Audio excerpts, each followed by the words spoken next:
অনেকটা দূর বাবা চলে আসলেন সব নবীর এলাকা ছেড়ে। ফেরাউনের এলাকায় বাপজি পা দিয়েছে রে বাবা। মুসা নবী আলাইহিস সালামের বাবা স্ত্রী ডাক দিয়ে বলে, স্বামী গো, একটু আগুনের প্রয়োজন আমাদের। মুসা নবী বলেন, আমার কাছে তো আগুন নাই। ও স্বামী, আপনি একটু দেখুন জঙ্গলে কোথাও বাইরে আগুন দেখতে পাওয়া যায় কিনা। যদি আগুন খুঁজে পান, আগুনটা ধরে নিয়ে আসুন। মুসা নবী তার বিবিকে ডাক দিয়ে বলো, বিবি তুমি এই গাছের গুড়িতে বসে যাও। মুসা নবীর বিবি বসে পড়লাম। অন্ধকার। কোন কোন মুফাসসিরিন কেরাম লিখেছেন আকাশে প্রচন্ড মেঘ ছিল। আল্লাহর নবী মুসা আলাইহিস সালাম আশা মুবারক লাঠিখানা নিয়ে বিবিকে বসে রেখে বাবা আগুনের খোঁজে বেরিয়ে পড়লেন ওই জঙ্গলের বাইরে। জঙ্গলের বাইরে যেতে যেতে বাবা হঠাৎ করে দেখলেন একটা পাহাড়।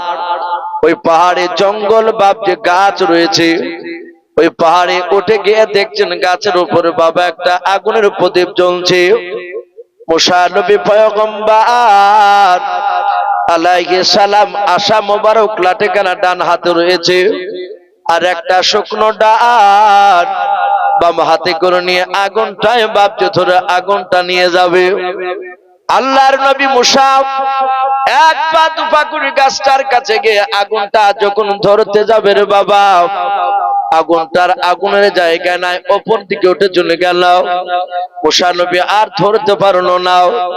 আবার মুসা নবী নেমে আসলেন, আবার দেখেন আগুনটা এসে তার আপন জায়গায় এসে দাঁড়িয়ে গেল। আবার মুসা নবী আগুনটা বাপজি ধরতে যায়, আগুনটা উপর দিকে উঠে যায়। এভাবে কয়েকবার ওঠা নামা করে মুসা নবী পয়গম্বর বাপজি একটু বাবা ভয় পেয়ে গেলেন, আতঙ্কিত হয়ে গেলেন, কি ব্যাপার, আগুন কেন উপর থেকে উঠে যায়। হঠাৎ করে আগুনের ভিতর থেকে বাবা কথা বেরিয়ে আসলো, অমা তিলকা ইয়ামিনিকা ইয়া মুসা। যাহাতে বাপজি আগুন থেকে বাপজি বেরিয়ে বলল, ওরে মুসা, তোমার ডান হাতে ওটাকে বলুন সুবহানাল্লাহ। ওই আগুনের ভিতর থেকে আওয়াজ বেরিয়ে আসলো। আল্লাহর নবী মুসা আলাইহিস সালাম উনি সাথে বাবা ওনার ডান হাতের কথা বলেছে, তোমার ডান হাতে মুসা ওটাকে। মুসা নবী ভয়ে থরথর করে কাঁপতে কাঁপতে বলেছিল, আমার হাতে একটা ডান হাতে আশা মোবারক লাঠিখানা, এই লাঠিখানা দিয়ে ছাগলকে পাতা পেড়ে খাওয়ায়, এই লাঠি দিয়ে আমি অনেক উপকার পাই। কিন্তু আমার ওই আগুন থেকে আল্লাহ জিজ্ঞাসা করে নাই, মুসা তোমার ওই লাঠির দ্বারা কি কি তুমি উপকার পাও, এই কথা বলে নাই। কোরআনে বলেছে ওমা তিলকা বিয়ামিনিকা ইয়া মুসা, শুধু বলেছে ওরে মুসা তোমার ডান হাতে ওটা কি। মুসা নবীর উত্তর ছিল, এটা ডান হাতে, এটা আমার আশা মোবারক লাঠি। বলে চুপ থাকা দরকার ছিল, তা থাকে না।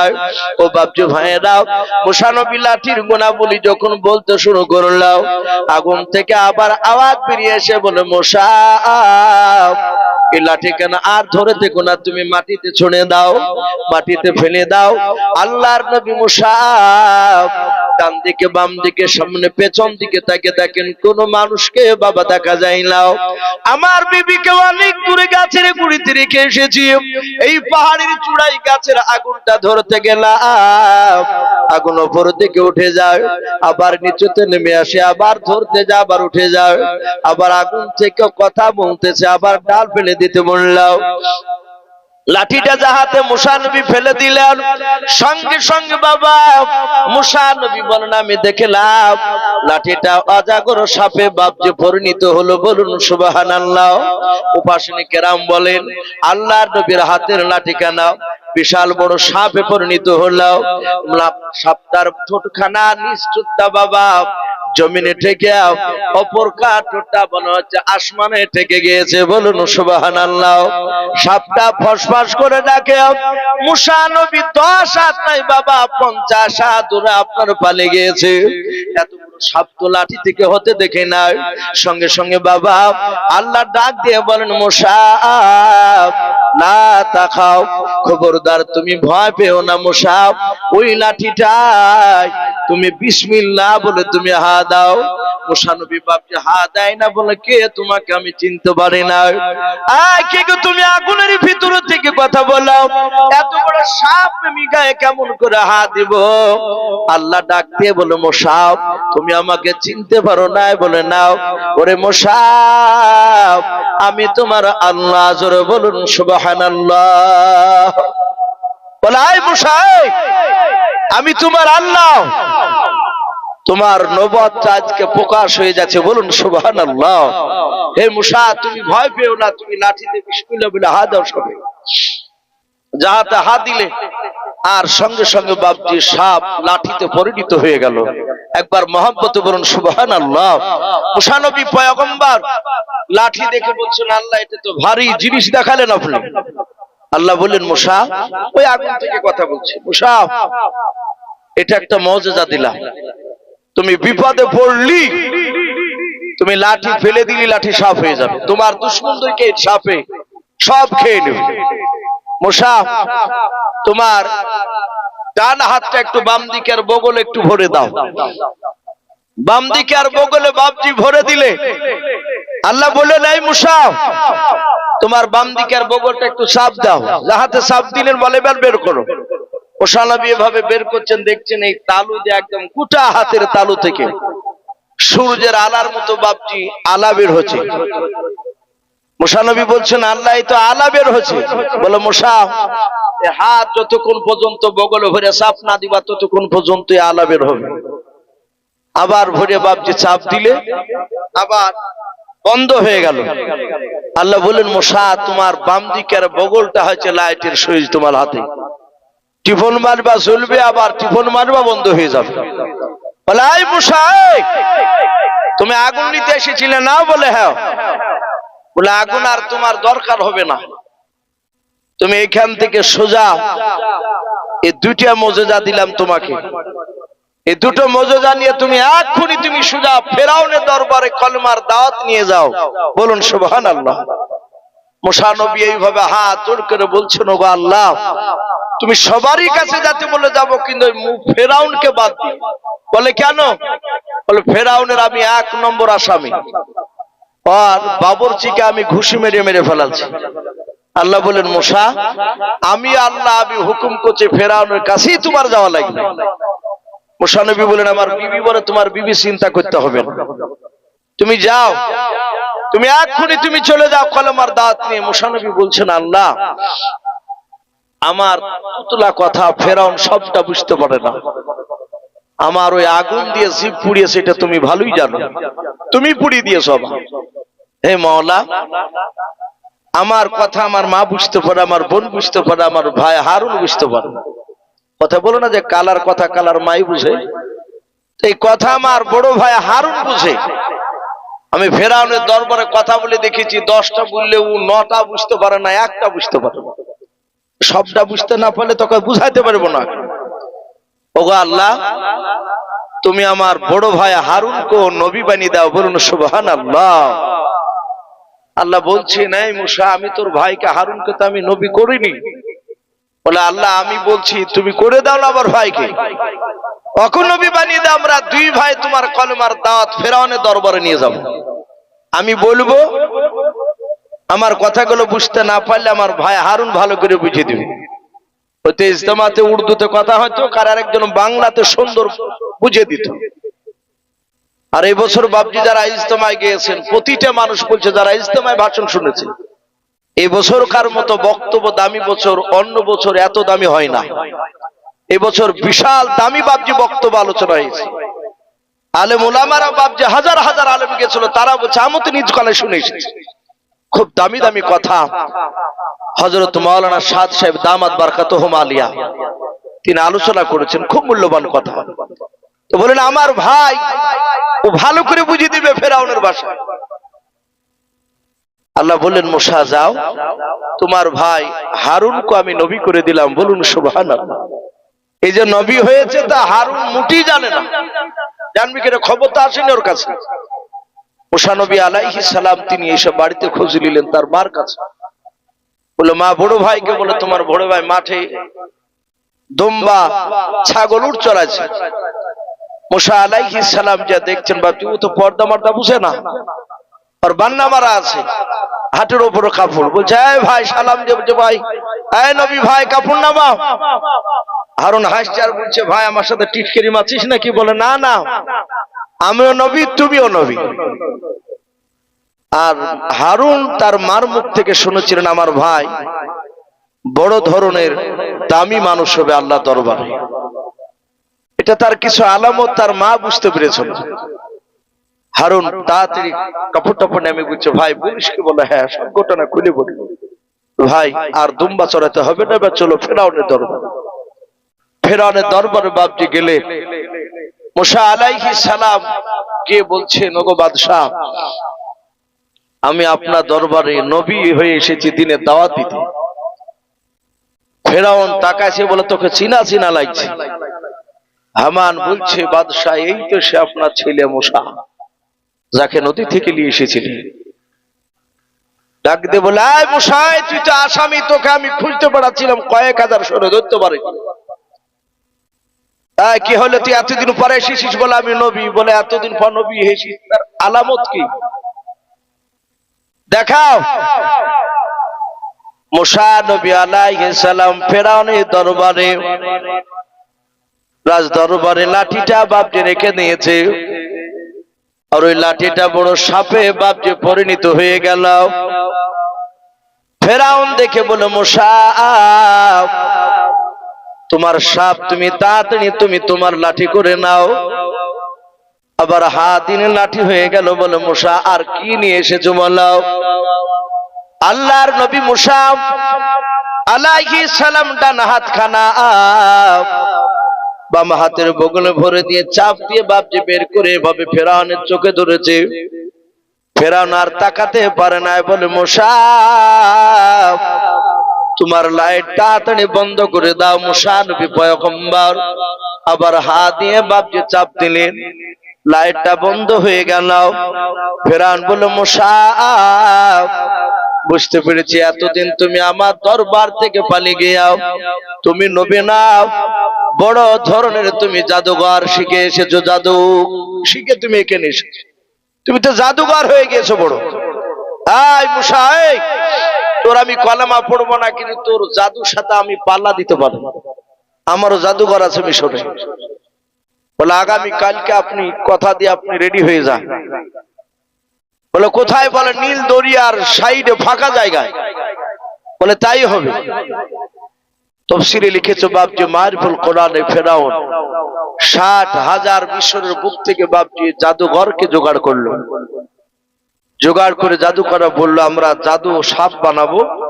এই বাদশাহ আপনি দড়ি গুছান, দড়িকে সাপ বানাবো জাদু করে। বলে তাই? বলে হ্যাঁ।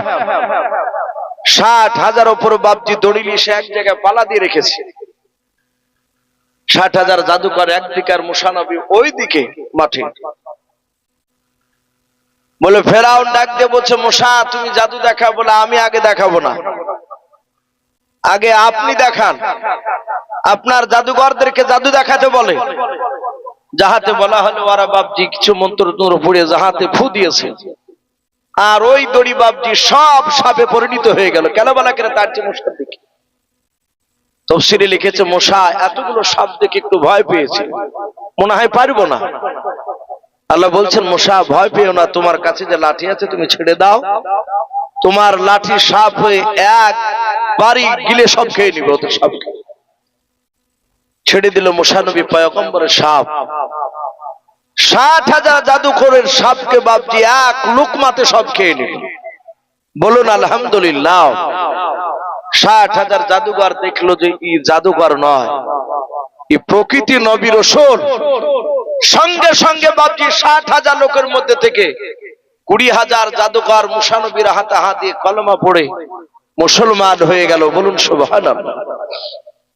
শতাহাতে বাপজি মুসলমান হয়েছে। সম্মানিত ভাইরা আমার, বাবা জীবনেরা, ফেরাউন দেখলো আমার আরো 20,000 লোক ওর দিকে হয়ে গেল।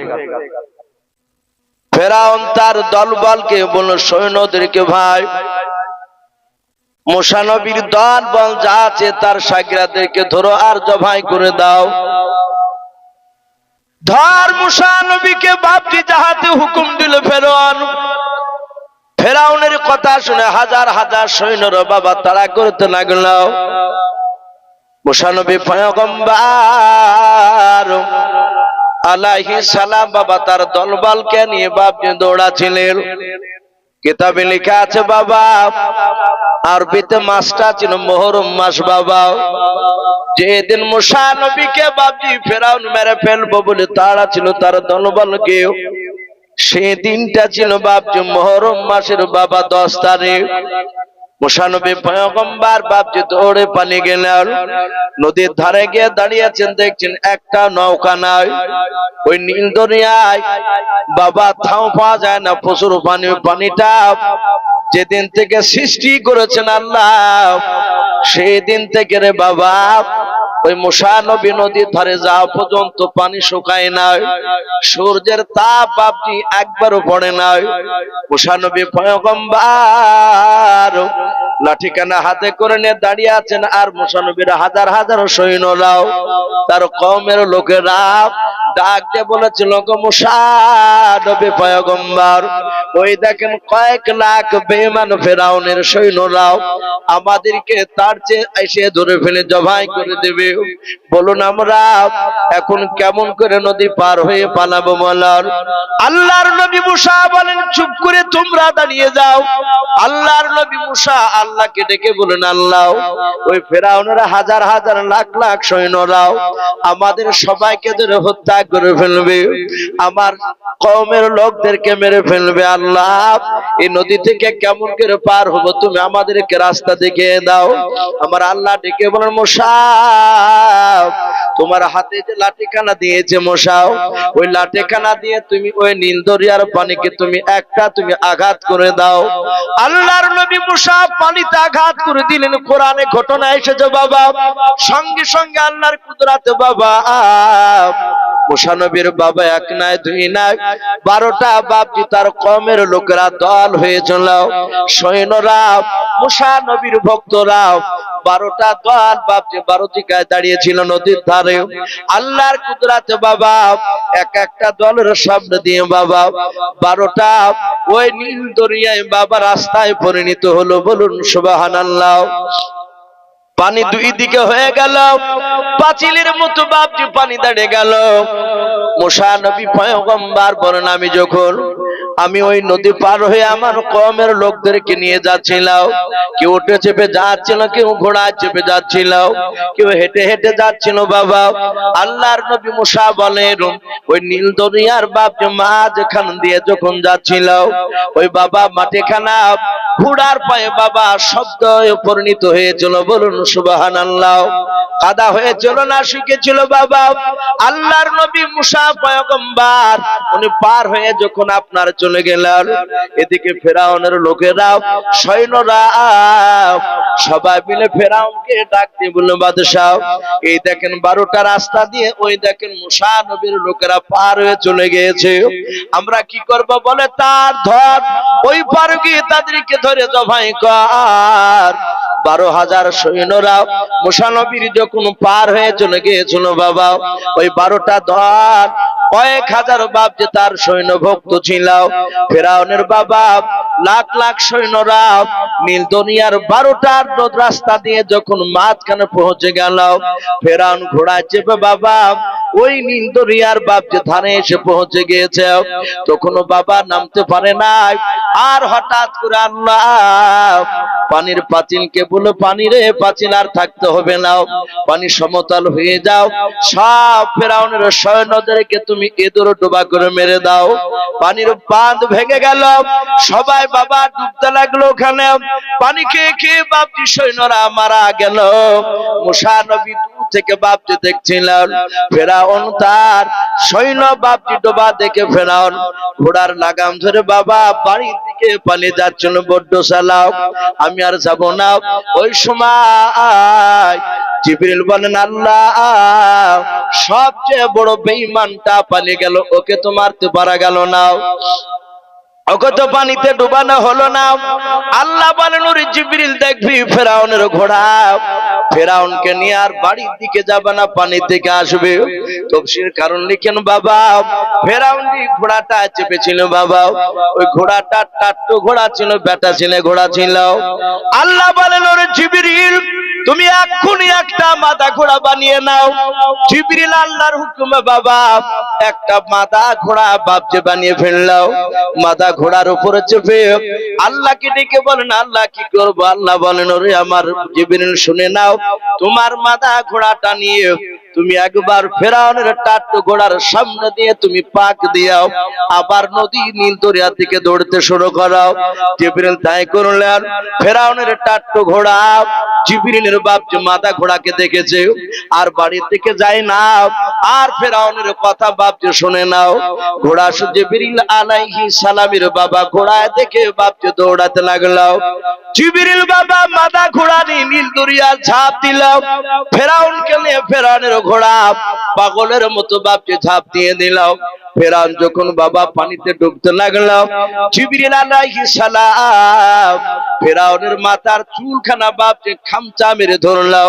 ধরার পর বাম হাত দিয়ে বাবা ওই যে সহি করেছিল গুহার ভিতরে আল্লাহ দাবি করব বলে বাবা কান্না করেছিল, ওই আপনার সহি করা কাগজটা দেখে বলে ফেরাউন, এই কাগজে সহি করা কার? ফেরাউন বলে, এই সহিটা তো আমার সহি। ওরে ফেরাউন, তুমি বলেছিলে আমারই খাবে, আমার বাড়িতে থাকবে, আমার বাড়িতে পড়বে, আমি আবার হুকুম করলে আমার কথা যদি না শুনে, আমার মান বলে তাকে নীল দরিয়া নিয়ে এসে ডুবে ডুবে তাকে পানিতে মারি আমি। ওরে আমার ফেরাউন বেঈমান, তুমি আল্লাহরই খাবাও, আল্লাহরই দেওয়া নিয়ামত তুমি ভোগ করবাও, আল্লাহরই দেশে বাস করবাও, করার পর তুমি আবার আল্লাহকে তুমি অস্বীকার করবাও, আল্লাহর ইবাদত করবা নাও, তাই তোমার কথা অনুযায়ী তোমাকে পানি ডুবে মারা হবে। জিবরিল আলাইহিস সালাম মাথা খানা ধরে বাবা একেবারে বাপ যে তলদেশে যখন নিয়ে যাচ্ছে, হযরত বাবা মুসা নবী তাকিয়ে আছেন। ফেরাউন চিৎকার করে বলেছিল, গো মুসা, তোমার আল্লাহকে বলো আল্লাহ যেন আমাকে ক্ষমা করে দেয়, আর আমি তোমার আল্লাহর উপর ঈমান আনবো, বলুন সুবহানাল্লাহ।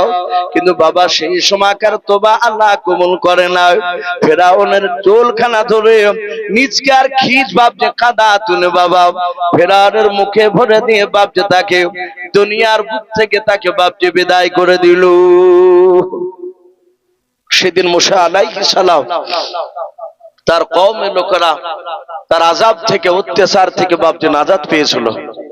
এই জন্য বাপজি মুসা নবী পয়গম্বরের লোকেরা ওই তার ভক্ত লোকেরা সেদিন থেকে বাপজি ওই মুহররম মাসে 10 তারিখে তারা একটা বাপজি রোজা রাখতো। ওই রোজাটা আমাদের মুহররম মাসে কটা করতে বলা হয়?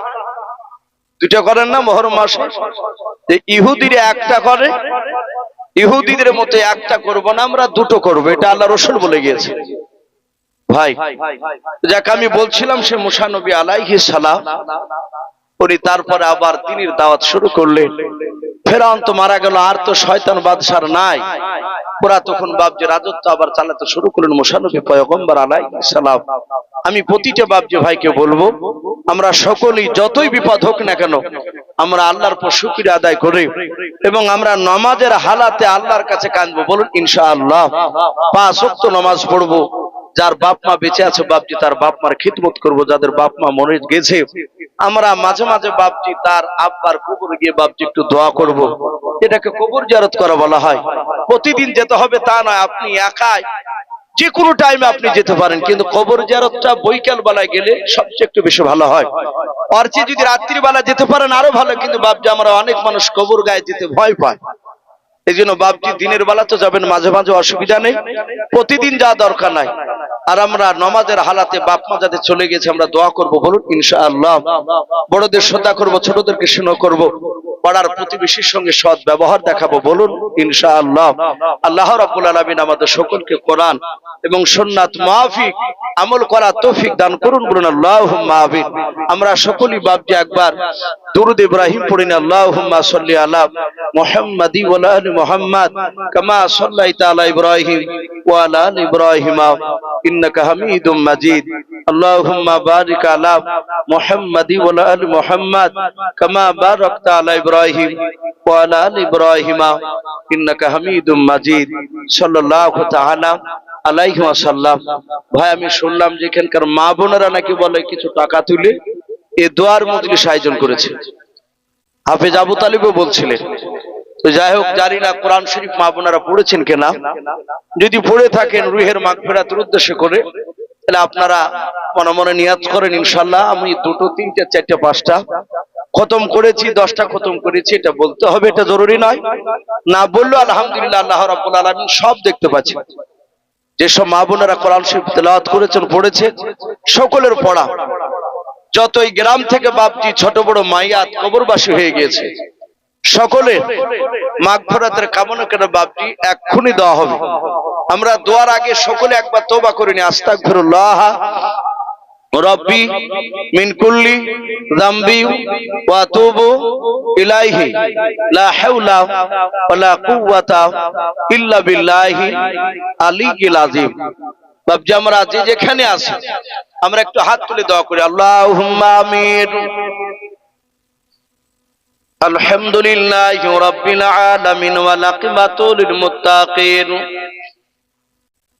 والصلاة والسلام على رسوله الأمين والصلاة والسلام على سيد المرسلين ربنا ظلمنا أنفسنا وإن لم تغفر لنا وترحمنا لنكونن من الخاسرين ربنا لا تزغ قلوبنا بعد إذ هديتنا وهب لنا من لدنك رحمة إنك أنت الوهاب।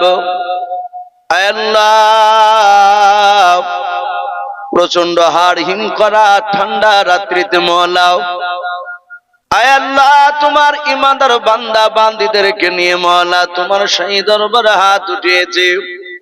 রব্বুল আলামিন তুমি দয়া মেহেরবান করে আমাদের সকলের ছোট বড় হাতগুলো তুমি ইমানদার হিসেবে তুমি কবুল করে নাও। আয় আল্লাহ আমরা সকলেই গুনাহগার, খাকসার, নাদান তোমার বান্দাও। দিনের আলো রাত্রির অন্ধকার মওলা সগীরা কবিরা জানা অজানাও ছোট বড় জাহেরি বাতিনি যাবতীয় গুনাহ করে ফেলেছি আল্লাহ। আয় আল্লাহ তুমি আমাদের ছোট বড় সকলের জীবনের যাবতীয় গুনাহগুলো তুমি মাফ করে দাও। আয় আল্লাহ দেখো তোমার বান্দা বান্দিরা আমিন আমিন করেছেন মওলাও, কার আব্বা নাই মা নাই, আয় আল্লাহ যাদের আব্বা মা বেঁচে নাই তুমি তাদের বাপ মার কবরের আযাবগুলো তুমি মাফ করে দাও। আয় আল্লাহ আমাদের কার দাদা দাদি নানা নানি চাচা চাচি আমাদের অনেকের আত্মীয় স্বজন চলে গিয়েছে রে মওলাও, জানি না তারা কবরে অন্ধকারে শুয়ে রয়েছে কি হালাতে। আয় আল্লাহ গভীর রাত্রিবেলা হাত উঠিয়েছেন মওলা তোমার বান্দা বান্দীদেরকে নিয়াও। আয় আল্লাহ তুমি আমাদের সকলের দোয়ার বদলতে আয় আল্লাহ তুমি তাদের সকলের আত্মীয় স্বজনের কবরে আযাবগুলো তুমি মাফ করে দাও। আল্লাহ তুমি আমাদের সকলের ছোট বড় সকলের আয় আল্লাহ আত্মীয় স্বজনের কবরে আযাবগুলো তুমি মাফ করে দাও।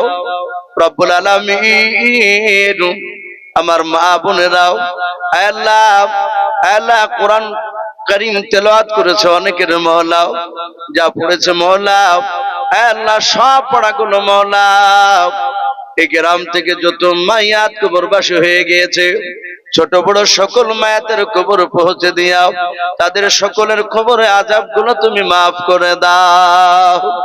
আয় আল্লাহ এই গ্রামে তুমি রহমত বর্ষণ করো, এই গ্রাম থেকে আসমানি বালা জমিনি বালা তুমি দূর করে দাও।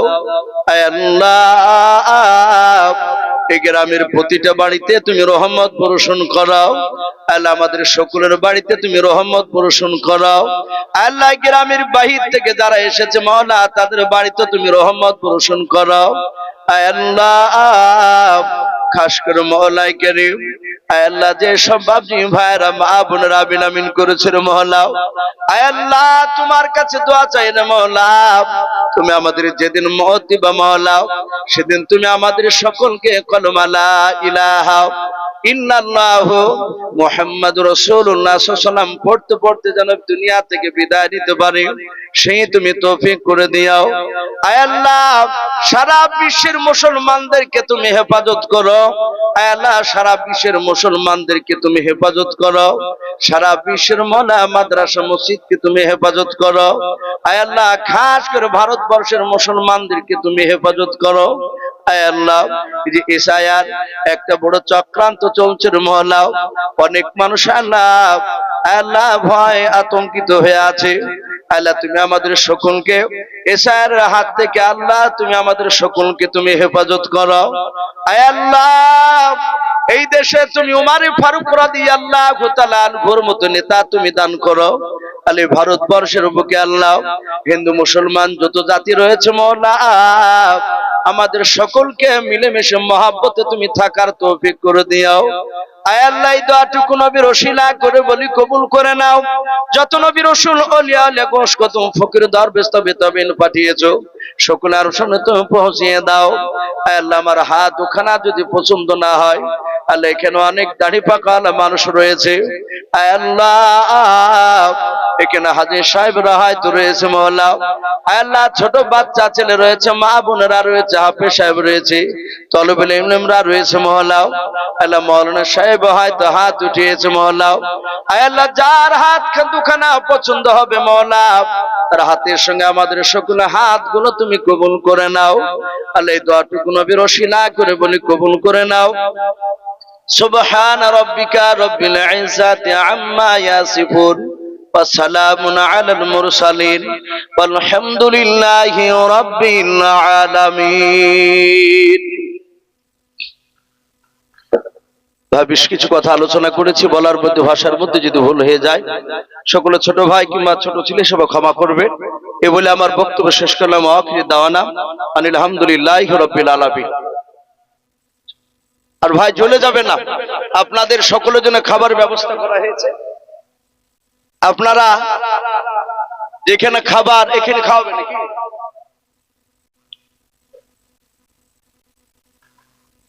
আরে হ্যাঁ হ্যাঁ, ভালো আছে।